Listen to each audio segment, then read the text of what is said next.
Central Florida's positive hits and hip hop. This is your hot and in the house, Mr. Nathan Davis Jr. Yeah. Welcome, man. What's up, man? Good to see you. Thank you. For people that don't know, maybe they've heard your music on the radio. Who is Nathan Davis Jr.? Man, Nathan Davis Jr. is a lot of things, but the core is someone that just wants to help people, man. You know, I lost my little brother to suicide. I know it's a little early, but every time I just make music or I create content, I feel like I see his face on everybody. So I just try to always try my hardest to stay positive and to utilize the gifts and the resources that God has given me, my talents, to just push that message, man. Just love that you have a reason to live and just to unite people together, because I know music, we all love music, you know, the 808s and the syncs and the sounds. So just want to utilize my gifts to just, it's a gift. You're supposed to give it away, and I just want to give it to the world and bring people close. That's cool. God, yeah. Well, your videos have become viral over the years. I usually see something. I woke up this morning and I see somebody in the mall dancing with you. I've seen the library. I just saw that one. Yeah. And stuff. Now, how do you get that? You get just, what do? Grab people just randomly and just say, hey, you want to be in a video? How's that happen? So, funny story. When I started doing TikToks, I didn't really have a lot of people to help me film. So I did like a lot of like selfie videos, and then I didn't really have a lot of people to be in my videos. So I just would go out and just ask like the mailman. I'll ask somebody that works at Target. I'll ask whoever, and I just started doing videos with the community, and the views are going like viral, like 100 million, 20 million, 30 million. And like for me, I'm big on community, man. Like when I go outside, I see so many people that are just having fun and just happy, and I don't know, just walking up to people and like, hey, y'all want to do this video? And they're like, sure. And that's pretty much what I do. I don't know, I'm just a huge community person. That's and great. I feel like the community is so important, and just coming together and just having fun, bro. I'm That's a fun awesome. guy. I'm not one of them stuck-up people that's like, I only want to work with these people. It's like, dude, if there's like a cool kid that's doing a breakdance move, let's do a video. Or there might be a grandma at a bakery. Yo, let's do a video with your cookies and stuff. I just like involving the community, you know, and my awesome. supporters, yeah. That's very cool. Now, let's talk about Woke Up This Morning. Obviously, people have seen the video and all this stuff. Tell us about how that song came about. So that song came during a really, really low point in my life. This was, like I said, just lost my little brother to suicide. I lost 17 family members, and my mom was in a hospital fighting for her life. And around that time, I was just trying to just figure it out, man. I was going to clubs, I was turning up, I was just doing all these things to try to fill in this hole in my heart. And I just realized it wasn't helping. So I went in my room one day, and I was like, all right, I know that God exists. I don't know or understand the relationship part, but I always try. I'm a trier, right? So I just sat there and was like, all right, God, like, I need you. Take this out of me. Like, whatever this feeling is, I'm dealing with depression, I'm dealing with suicide. Like, I just need you to take this. And God came, and I felt his presence. I felt his arms, and he said he loved me. And after that, I was washing my hands in the bathroom, and God was like, I want you to start making music for me, and I'm gonna elevate you as an inspirational artist.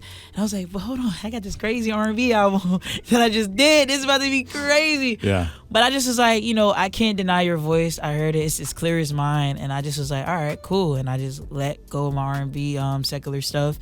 And I started doing it for God. And I had my mom to kind of really direct me through it. And she just was showing me like different artists. So she was like, you can still be yourself, you know what I'm saying? But just make, you know, be positive in this way. And pretty much, I'm still the guy with the melodies. I'm still the guy with the swag. I'm still the guy with the cool tone voice. It's just now I understand my purpose. I understand my identity and my calling. And now I just do it for God. And I just do it for just God and his people, and just to bring us all together. And woke up this morning, around that time all this is going on, I'm losing my house. I bought a house for my mom, about to lose my crib, my finances extremely low. It just was so much. But every morning I would just get up and go into the mountains, and I would just pray to God every morning, every freaking morning, man. Cool.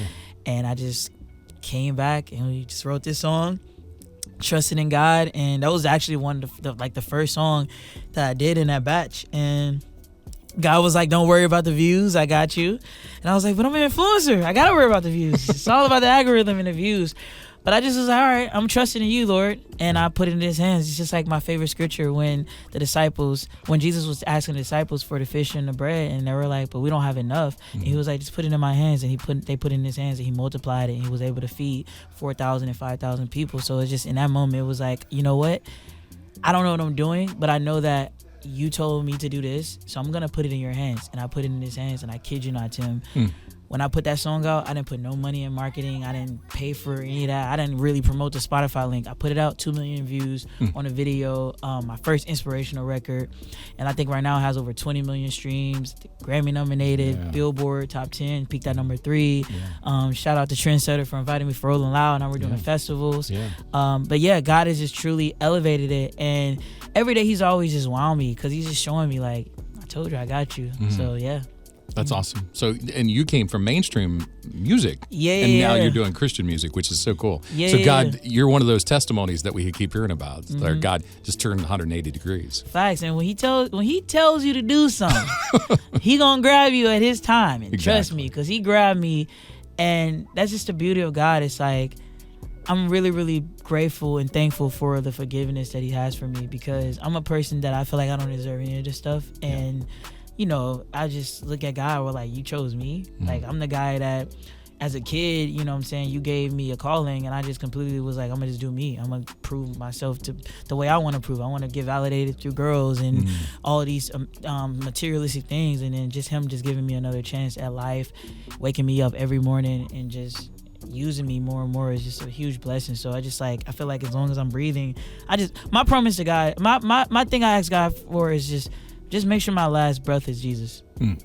That's good. I think that's a cry of all the believers out there, is that to do that. Okay, so I always ask this question to a lot of the artists. What do you believe is your mission as an artist? If I were to say, Nathan Davis Jr., your mission, your job from God is to do what? My job is to be a reflection of his light, whether that's if I'm dealing with conflict, whether I'm going to the grocery store, whether I'm in an Uber, whatever it is. You know, a lot of people think being a Christian is all about just positivity all day and you don't really go through anything in perfection. But no, we go through the same things. We battle with lust. We battle with anxiety. We battle with depression, suicide. We battle with insecurities, with doubts, worries. And my thing is, I just want to just show my supporters my walk. Like, if you go to my page, you're going to hear me talking about, well, I deal with validation issues. I deal with letting people go too. I deal with these things. So I think just being honest and just being just a reflection, you know what I'm saying, of his light, and just letting people see the God in you just in different ways and not just try to create this false perfection thing. It's really, you know, for me. And it's just like, just like I said, just really trying my hardest to walk like Jesus as much as I can, and to meet people too. Like, I want to meet the people that want access to God and remind them that we all have access to God. Like, that phone call never stops. Like, it never ends. Like, you can call him and he's the one that's going to listen to you. Even if you repeat yourself 1,000,000 times, he's going to hear you. Even if you feel angry, even if you feel like you might want to just say something, you know what I'm saying? He's like, God is there for you to just literally go to him and just express yourself, express your emotions, ask questions. When I lost my brother, I had a moment when I was downstairs and I was crying my eyes out, and I was like, why? Like, why did you take my brother away from me? Like, why did this happen? All these things. And, you know, he answered and we had our, you know, our conversation. But it's like, God is there for you to ask him questions, for you to go to him when you're down, go to him when you're happy, go to him when you're sad, go to him where you just finished in it. Whatever it is, it's like God is literally there for you to go there. That's what a relationship is, you know? Yeah, that's good. That's good.